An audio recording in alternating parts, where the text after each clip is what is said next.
Great. So I'll be speaking on ovarian cancer screening, prevention, and genetic testing.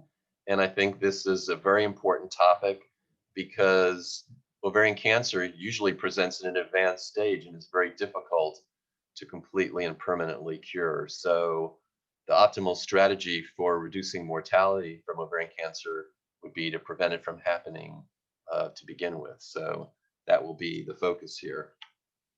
So this slide shows the global rates of ovarian cancer.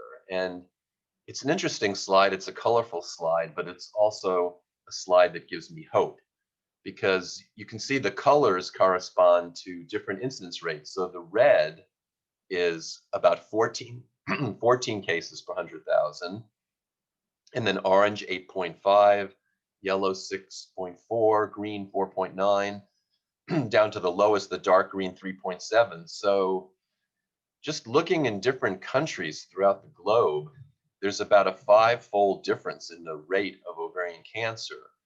And so I think what that does is it says, hey, there are some countries where the incidence of ovarian cancer is very low.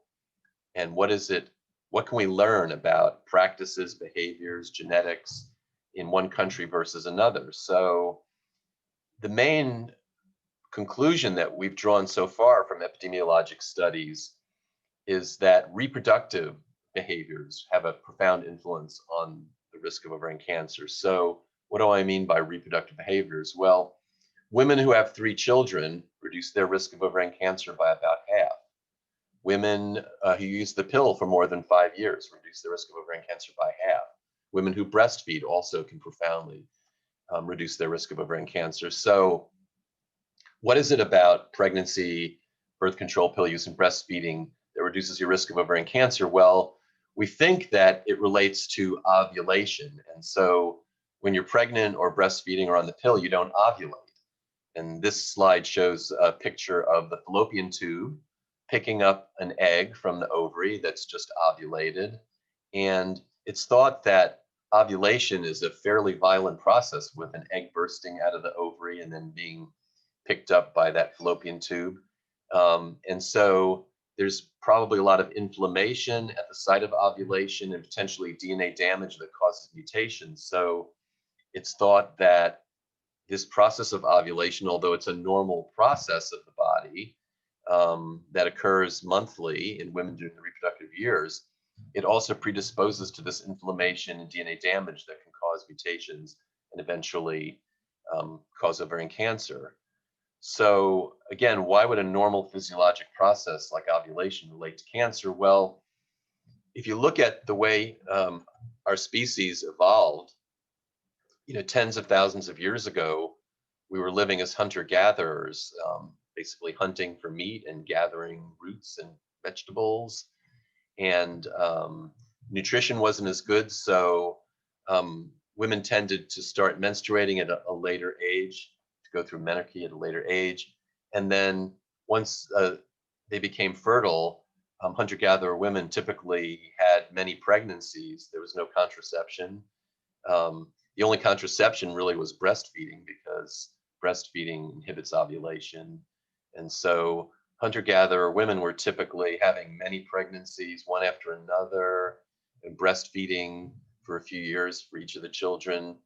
And then again, because health and nutrition were poorer, they were probably going through menopause at an earlier age. So as our species evolved, probably women had about 50 ovulations in their lifetime. But contrast that to the modern woman with excellent nutrition, going through menarche at an earlier age, having fewer pregnancies, going to college, using contraception, planning pregnancies and families very carefully.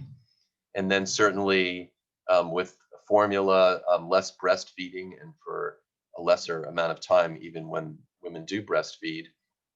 And then with women being healthier, the average age of menopause has gone up, to around 52. And so a modern woman on average might have about 500 ovulations over her lifetime. So, if we think that ovulation is the main risk factor for ovarian cancer, you can see that the way human beings originally developed, ovarian cancer probably wasn't much of a problem. But now with women ovulating so many times, that's probably why it's about the 5th leading cause of cancers in women, or cancer deaths. So what could we do about that? Well, I think it wouldn't surprise me if increasingly we think of ovulation as something that you should do when you're trying to get pregnant, and not sort of recklessly all the time when you're not. So using birth control pills is a very effective contraception, reduces risk of ovarian cancer. And I think that the introduction of OCPs has probably had somewhat of an effect, but I think it's something that we should be looking at more prospectively, and thinking about in terms of preventing ovarian cancer. So ideally, you'd like to have a screening test for cancer. The Pap smear for cervical cancer is ideal because it detects precancerous changes, just like a colonoscopy, identifies precancerous changes, polyps that can turn to cancer. Breast cancer screening typically identifies actual early cancers, but all 3 of those methods of screening have had a profound impact in reducing numbers of cases and also deaths from those cancers. But ovarian cancer presents some significant obstacles.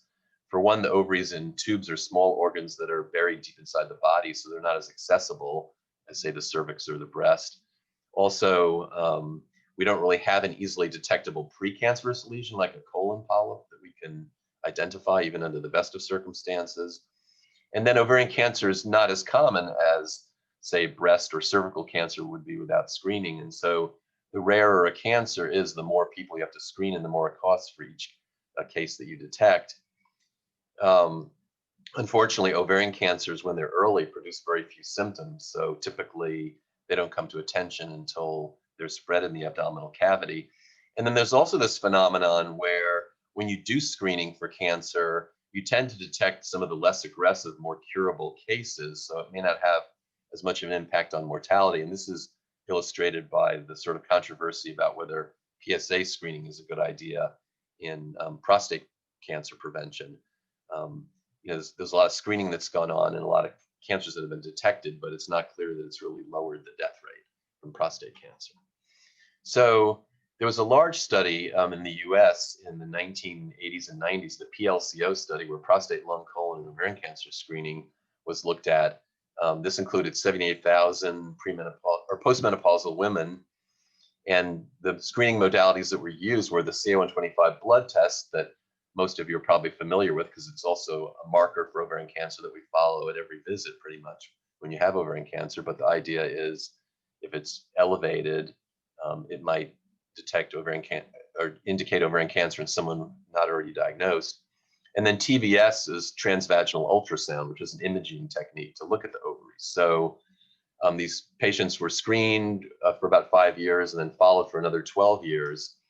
And this just shows the final results of that study. There were about 39,000 women in each arm of the study. And basically, there was no difference in ovarian cancer deaths in the 2 groups. So there were 118 ovarian cancer deaths, actually more deaths in the group that underwent screening compared to 100 deaths in the group that didn't undergo screening. The other thing that you have to keep in mind with something like this is that I think about 3,000 surgeries were done during the study in the screen group because of abnormal ultrasounds and CA-125, where it turned out that there was no cancer there. So they were unnecessary surgeries. So based on this, CA-125 and ultrasound haven't been recommended for screening for ovarian cancer. That said, a large study that was done in the United Kingdom, in England, has been a bit more promising, and it's based on not just doing the CA-125 every year, but actually following more closely the trends in CA-125. So this graph, each of those lines is an individual patient and their CA-125 levels over time. And you can see that the lines with the green dots are patients where the CA-125 basically remains stable from 1 year to the next. Whereas the 3 with the red dots, you can see the CA-125 was checked more frequently and it was basically rising over time, so more suspicious and concerning. And so in this large study in the UK, basically probably the largest study that's ever been done in ovarian cancer, or maybe even in women for any disease, they enrolled 200,000 women, and half of them were a control group that didn't get any screening. 50,000 got annual ultrasounds alone, and then 50,000 got what was called the multimodal screening of CA125, and then and as well as ultrasound. And then if the CA125 was concerning, it was followed up on more quickly as opposed to just repeating in a year. And to make a very long story short, after over a decade of follow-up, this graph here shows the ovarian cancer incidence in the patients with the multimodal screening with the CA125 and ultrasound versus those who did not have any screening. And so this lower curve with the red line shows a 24% reduction in ovarian cancer deaths at 14 years compared to control women who didn't have the screening in the blue line. And this number, NNS, is the number needed to screen. So what that's saying is that you would have to screen 641 women for 14 years to prevent one death from ovarian cancer. And so there are questions about the cost effectiveness of that.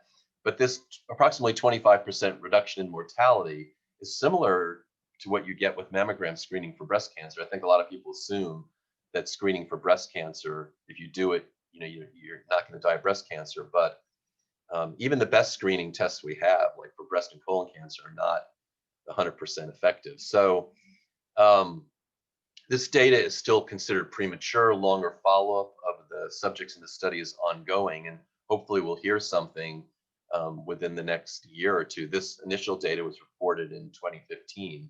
So as of today, ovarian cancer screening with this multi-modality method is still not approved, but I think it's something to stay tuned for, because as the data matures, this 24% mortality reduction could become greater and more statistically significant and could reach approval where we would advocate that. In the meantime, though, really the biggest advance we've had in reducing ovarian cancer mortality has been through understanding genetic susceptibility to the disease. And so in the 70s, 80s, and into the 90s, it became apparent that there were these striking families like that of Gilda Radner, the Saturday Night Live comedian, famous for Roseanne, Roseannadanna, and other wonderful characters, where these families had just so much breast and ovarian cancer that it just seemed like it was more than could possibly be just through bad luck, and that there was some sort of genetic component, some inheritance. And so in 1994 and 1995, I was at Duke at the time and was doing genetic research, and fortunately the two major genes for ovarian cancer susceptibility were discovered. So on the left, BRCA1 in 1994 was discovered, and the blue line is the risk of breast cancer over a lifetime. And you can see that by age 70, the risk of breast cancer is about 70%. And then for breast cancer for BRCA2 in the yellow or orange line, also a very high risk of breast cancer by age 70. On the right-hand side are the risks of ovarian cancer. So for BRCA1, about a 40% lifetime risk. For BRCA2, about a 15 or 20% risk. The risk of breast cancer on the left starts up even into the mid to late 20s, whereas the ovarian cancer risk starts around age 40 for BRCA1 carriers and around age 50 for BRCA2 carriers. So generally, after women are done having their family around age 40, we recommend prophylactic removal of the tubes and ovaries to prevent ovarian cancer. And fortunately now we can do this surgery minimally invasively through tiny incisions, and people go home the same day. If a woman has not had breast cancer, she can go on estrogen replacement therapy, so that she doesn't have a severe surgical menopause.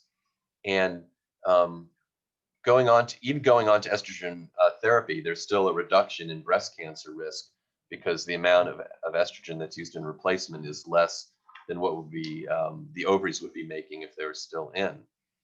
So I've now done several hundred of these prophylactic surgeries over the past 25 years or so.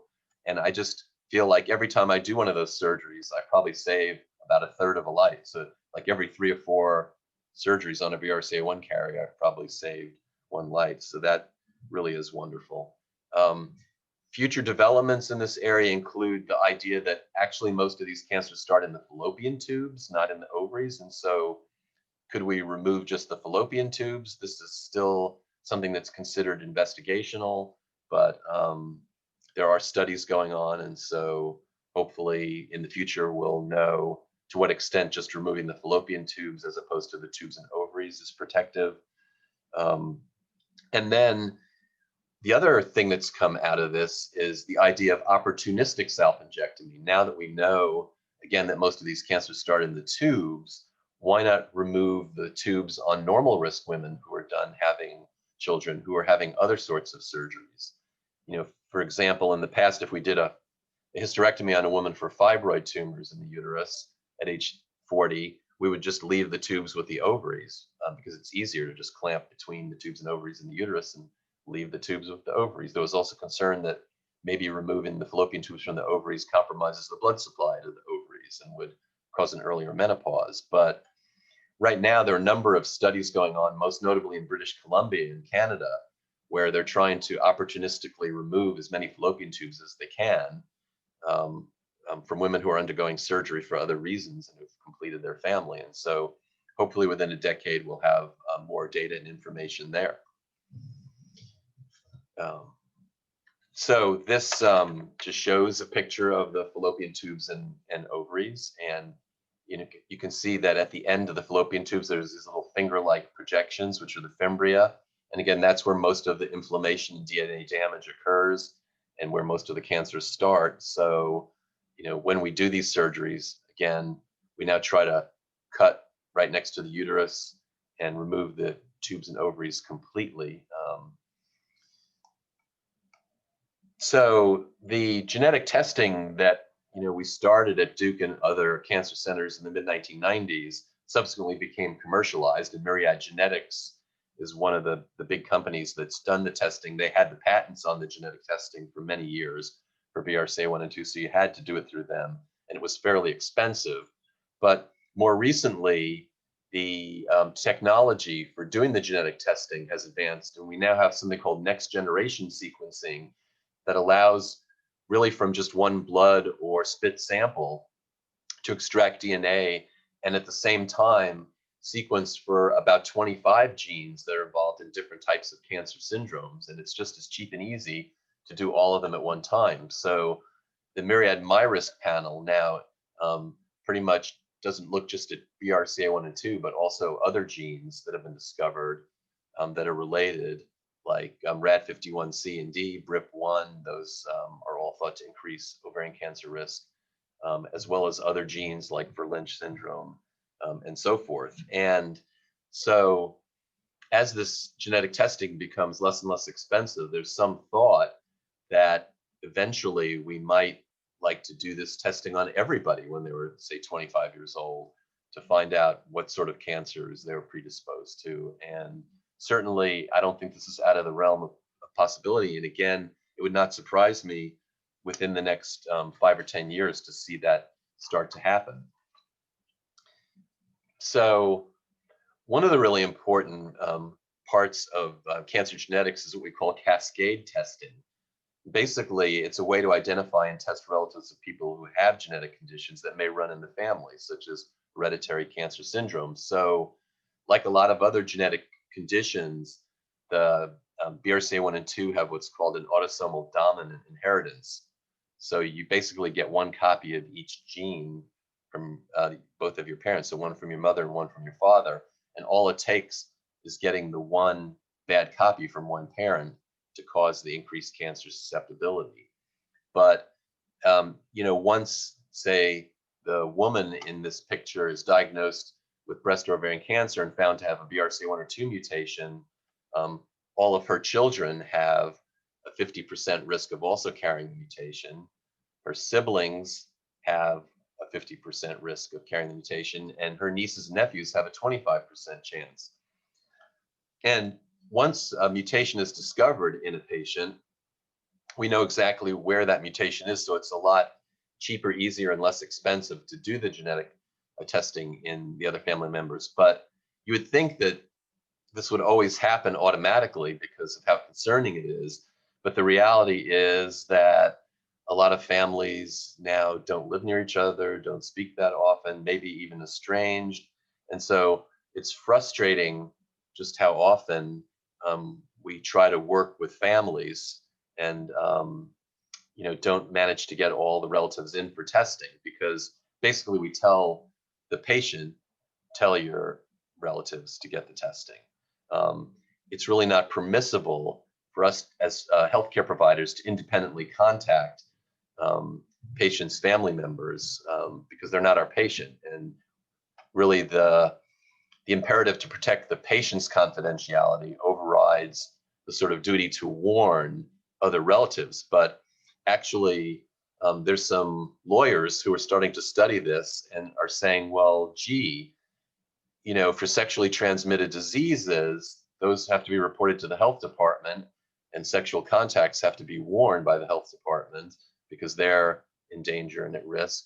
So there's some thought or hope that our model will switch more to a duty to warn sort of scenario like we use for sexually transmitted diseases, where we can identify more of the women who are walking around out there with BRCA1 and 2 mutations.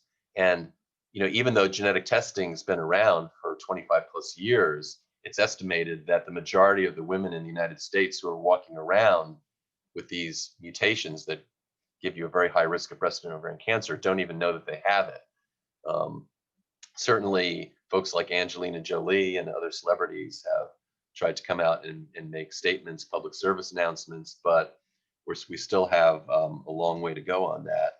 So again, hopefully we'll be able to identify more carriers and prevent more ovarian cancers. The final sort of wrinkle on that is what's called traceback testing, where we're even trying to move into an era where we'd go back in our cancer center records and look at patients who had died of ovarian cancer and without permission be able to go and try to contact their relatives about genetic testing. So I think these are all very positive trends and developments that hopefully will continue to allow us to prevent more ovarian cancer. So this is my final slide, and I feel like it's an optimistic one.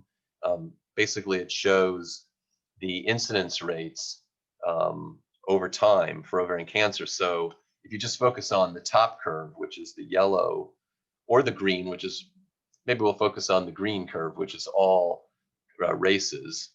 Below are, you can see there are curves for all races: white, black, Hispanic, Native American, and so forth. But again, if you look at the curve, the green curve, second from the top, you can see in 1999, the incidence rate is about a little over 14 per 100,000. And then now, not completely up to date, but by 2012, it's just under 12 per 100,000. So that's about a 15% reduction in the incidence in this country. And I would look at, well, what's happened since 1999?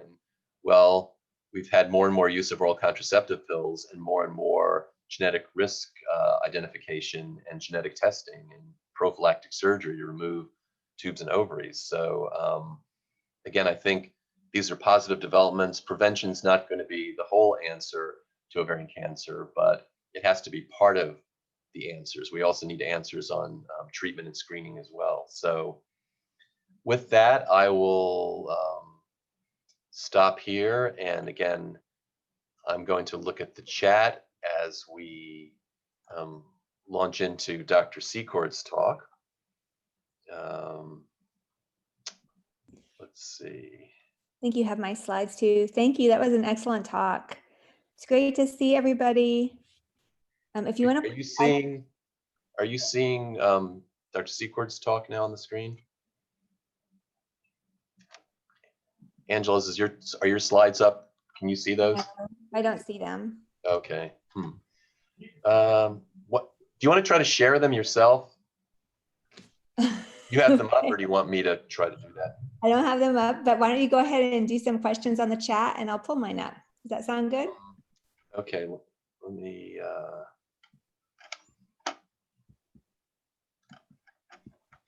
look at the chat. There's a lot here. Let's see. Is it possible to get a copy of the presentations? I'm trying to record it, but I cannot promise. I've never recorded anything on a Zoom before. There was a couple of questions about that. Let's see, here's my mom had a hysterectomy, but still got ovarian cancer. We're just removing the tubes help in these cases. This is confusing. I mean, I think that depends on what was removed when she had the hysterectomy. I mean, removing the tubes and ovaries is highly protective, but if she didn't have the tubes removed, then those could have been left in. Are you ready, Dr. Secord? Actually, it says host disabled attendee screen sharing. Oh, So hold on. if you're the host, yes, that would be great.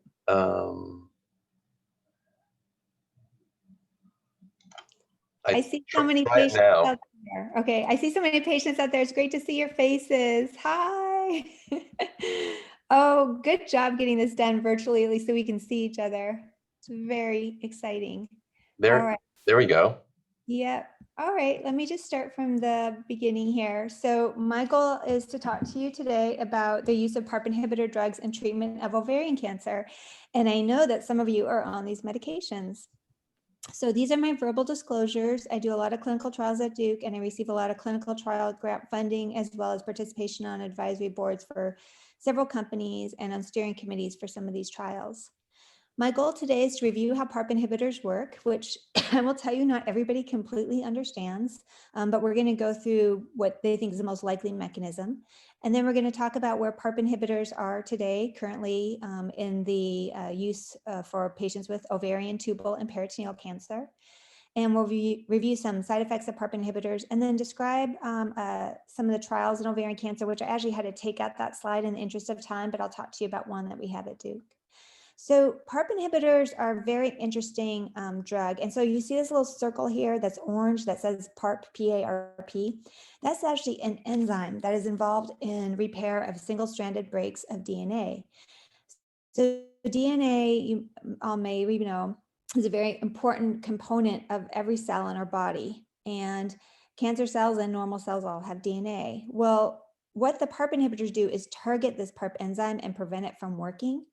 And it traps the PARP on the single-stranded break so that it can't repair that DNA. So that when you have cells that are trying to divide and duplicate, and cancer cells do this very quickly, more quickly than your normal cells do, it prevents that from occurring. And in a normal cell where you have these other repair mechanisms, there's several different ways that you can repair DNA. But the most efficient one is homologous recombination that's intact. The cells find a way to survive. But in women who've inherited, for instance, BRCA mutations, like Dr. Berchuck was mentioning, as well as other mutations that involve genes involved in this repair of DNA, and this is called HRD, and that HRD stands for homologous recombination deficiency. And since that's a pretty big mouthful, we're just going to call that HRD. They can't effectively repair that DNA as well. And so those cells will die. And so it's a very targeted tumor-specific killing of these cells by PARP inhibitors in patients who have tumors that are characterized by this inability to repair their DNA with homologous recombination. So that's pretty complicated. And that's one part of the story. The story is a little bit more complicated than that as well, but this is the big piece of the story. Well, as Dr. Berchuck was mentioning, and I don't know if you can see the arrow on my screen, a lot of the information about these inherited susceptibility genes are really centered around this piece of the pie here. That's BRCA1 and 2 mutations. And these mutations can be inherited from a family member, as he discussed, but they can also just happen spontaneously in your tumor. And that's called a tumor mutation or somatic mutation. And germline mutations are present all over your body as well as the tumor. And this piece of the pie represents all of the different defects that they see in ovarian cancer. And it's probably a simplified version of the story as well. This pie keeps getting bigger and more complicated. And half of this pie represents HRD, or homologous deficiency, whereas the other half of the pie represents, for the most part, HR proficient, which is represented here by this, especially this green part, where they can repair their DNA. And this group in blue may be a mixture of both. All right, so the world really changed after 218 and 219 because of 4 pivotal trials in the frontline treatment of women with ovarian cancer. And several of you may have heard of these studies. SOLO1 was the first study we're going to talk about. PRIMA was another study with niraparib. PAOLA1, and this is another study in frontline with olaparib and another drug called bevacizumab, and then the VELIA trial, which is with another PARP inhibitor called veliparib. And in the interest of time, I can't go through all of these, but I want to just give you some highlights. Here are the curves from the SOLO1 trial. This trial specifically included women who had BRCA1 or 2 mutations. So as you recall from that piece of the pie I showed you, that's actually a pretty small piece, around 20%. But what you can see from these curves is there's a big separation here. And I know I've shown some of you all this in clinic, but if you have the mutation and you're treated with olaparib, at 3 years, 60.4% of those patients were progression-free. And then compared to the group that didn't get olaparib, only 26.9% were progression-free. And these were really remarkable survival curves. I think we were really excited about this data. And then in this curve, this was just updated last week. Now they have 4 more follow-up up to 5 years. They're now able to say that those women who received olaparib in this setting had a median progression-free survival. That means before the cancer came back, of 56 months. That's almost 5 years compared to about a year if they didn't receive olaparib. So definitely a dramatic improvement in disease control. And I want to show you next the studies from PRIMA, because PRIMA and PAOLA1, which I'll show you shortly, they were including all patients, not just those who had the mutation in BRCA2. So they included those patients with the mutation. They included patients who didn't have the mutation but had other types of homologous recombination deficiency that I showed you, which make up that half of the pie. And then the group that have HR proficient tumors. And what this study showed is that you have this improvement in disease control if you took niraparib, which is represented by that green line, compared to placebo, which is represented by the red line. But what's important here is that you see that magnitude of difference is greatest for the women who have the mutation, and then next great for the women who don't have that mutation but have homologous recombination deficiency in their tumor. And then in patients who have homologous recombination proficient tumors, these curves are, while they're a little bit separated, almost overlap. So that benefit decreases. And that's something important to think about when we're talking about the side effects of these drugs. This next slide shows PAOLA1. This is a little different study. Again, all patients were included and they received either bevacizumab with their chemotherapy followed by bevacizumab, or the PARP inhibitor on top of the bevacizumab. So the PARP inhibitor, olaparib in this case, is shown in the red line compared to placebo and bev only in this blue line. And again, you see this magnitude of difference that's really great in women who have the mutation. A similar, improvement, but not as great in women who are HRD positive, but they don't have the mutation. And then in that HRD negative group or HR proficient group that we've talked about, those lines overlap. And so this is clearly a huge benefit for women who are in these certain groups. We know that. We know that from these studies, but we haven't quite figured out if there's a significant benefit in those women who have HR proficient tumors. And I'll tell you, there's a lot of controversy about the biomarker for HR deficiency. People feel very confident about BRCA mutation status, but not necessarily about the biomarker. So next I want to talk about PARP inhibitors in a different setting. So we just talked about women who were newly diagnosed. Now we're going to talk about the situation when women have a recurrence, but that recurrence occurs after 6 months from their prior platinum therapy. And unfortunately, while we're able to get a lot of women into remission, which we're so excited about, unfortunately, a significant percentage of women will have a relapse. And there's been several studies that have evaluated PARP inhibitors in this setting. So somebody has a relapse, they get more chemotherapy with platinum using this situation, and either platinum alone or combined with another drug like Taxol, paclitaxel, as many of us refer to it, or liposomal doxorubicin, which is also called Doxil, or gemcitabine, also known as Gemzar. And then if they have either a partial or complete response, can enroll onto one of these studies that were completed, and that's study 19, SOLO2, NOVA, and Ariel 3. Some of you have heard of these studies. And the drugs here are similar, which are olaparib, niraparib, and another drug now that I haven't mentioned at this point, rucaparib. And in all of these studies, and I just show these here at the top because I want to show you these big, broad picture here. In women who have the mutation, you can see this large improvement in disease control. Look how different these lines are. Here in SOLO2, when the red line is olaparib, and the blue line is placebo. In the NOVA trial, on the top line is niraparib compared to that bottom line, which is placebo. And then Ariel 3 and the blue line is rucaparib compared to placebo down below. And it's easy to see that there is a significant improvement in progression-free survival. I'll say that before these trials were done, I had never seen survival curves that were this different when somebody was treated with the drug. And so definitely changed our approach to treating women with platinum sensitive relapse. And all of these drugs have been approved by the FDA in this indication. And the SOLO2 study just was presented last spring at one of our big meetings that was also virtual because of COVID-19, but they demonstrated a very strong trend toward improvement in overall survival.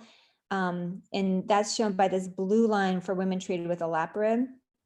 At 5 years, you can see that 42% were still alive compared to 33% with placebo. And the thing to note here is that it didn't quite, when we talk about statistically significant, we're talking about p-values of less than 0.05. It didn't quite make it, but it was really, really close. And then they did this pre-planned analysis just in women who had germline BRCA mutations. And in that group, there was a significant improvement. So I want you to look down here at this lowest part here with this hazard ratio of 0.71. That means there was a 30% reduction in death when you use this PARP inhibitor. And so this group, again, doesn't represent all women who have these mutations. These were women who had a recurrence, who had mutations. So again, pretty exciting news. Now, what about the women who don't have the mutation? So if they don't have the mutation and they're HR proficient, you still see some potential benefit here, some separation of the curves, but that amount of benefit really is reduced. So it's about would say 40 to 45% reduction in disease progression. But when you look at absolute months, we're talking about 1 to 2 months. And so, or 1 to 3 months. And so a lot of times when I'm going through this information with patients, I'm reviewing these numbers with them, but also talking about side effects. And that brings us to the next slide. So what to expect when taking these medications? Well, what's interesting is some women tolerate these drugs incredibly well, but some women don't tolerate them well at all. And then you have these ranges in between. So the most common side effects are really class effects. So one is your blood counts. We watch your blood counts very closely for anemia, which is a decrease in your red blood cell count. Often people will be very tired when this happens. Thrombocytopenia is a decrease in your platelet count. That's the most common side effect for one of these drugs called niraparib. Neutropenia, which is a decrease in your white count, which can put you at increased risk for infection. So typically we're monitoring your complete blood count if you're on niraparib every week for several weeks before we go to monthly, and then for olaparib and rucaparib every month. Often people will have fatigue, and for fatigue, I really talk about how to do some sleep behavioral therapy for that. Some things are pretty easy, like when to avoid caffeine, when to take naps, what type of sleeping aids can help, like melatonin versus I often will stay away from other types of sedentary or sedative type sleeping agents, but really a discussion on how we can decrease that symptom. Nausea and vomiting are also very common. I would argue any amount of nausea or vomiting is miserable. And so often we'll talk about when to take your medication and timing with food and what type of medications to use to prevent that side effect. Diarrhea is less common, and constipation seems to be pretty problematic at baseline for a lot of our patients. So it's really important to understand all these different side effects, and these are typically the most common. What I often think is very important to take into consideration when we're starting these treatments is start having this discussion early on with chemotherapy. Around the third cycle, start talking about some of this information and see if patients are interested. Discuss the side effects, also how to reduce the side effects by using some of those strategies I mentioned, and really try to understand from each of the patients that I'm working with, all of you women, what's most important to you? What are the goals of treatment? The first 4 to 6 weeks are really the hardest, and it does get better, but I'm also really proactive about reducing the dose if someone's having a really hard time.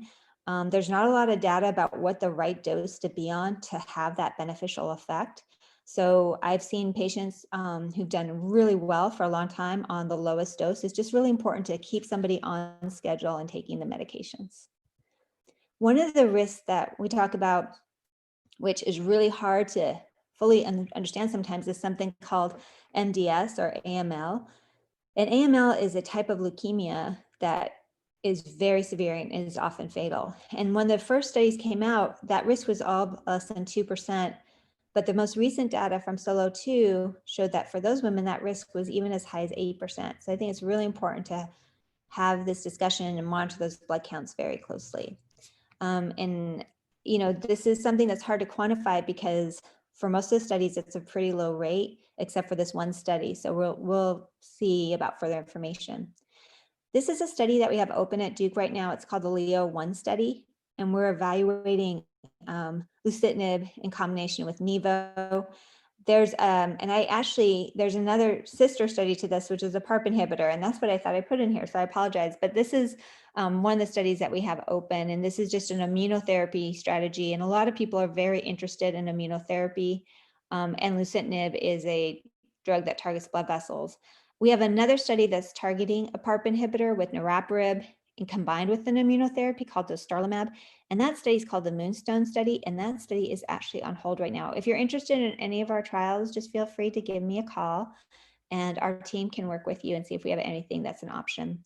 So in conclusion, and I know this is a really fast overview of PARP inhibitors, we have several FDA approved indications for the PARP inhibitors as listed in this arrow. And it goes all the way through maintenance that we discussed, both in the frontline setting, as well as for patients who have a recurrence, as well as for treatment indications that we didn't have time to go into. But this is all supported based on at least 8 large clinical trials at this point. So PARP maintenance, in my opinion, is definitely a new standard of care, but maybe not for everyone. I think it's really important to have that discussion about the side effects and what's important to our individual patients. And then important to really monitor closely, try to reduce those side effects if all possible and check those blood counts. And future trials are expanding on the use of PARP inhibitors as well as other novel therapies. So thank you all for your attention. I just want to shout out to Melanie and her family and all the great work they've done to bring ovarian cancer to the forefront of people's minds, and also just the work and the donations that we receive through this effort really helps us continue to run our clinical trials and other studies that we're doing at Duke. So thank you again all so much. And I'm ready to go walk. I don't know if you see my shirt, but I'm going to go do my walk right after our talk today.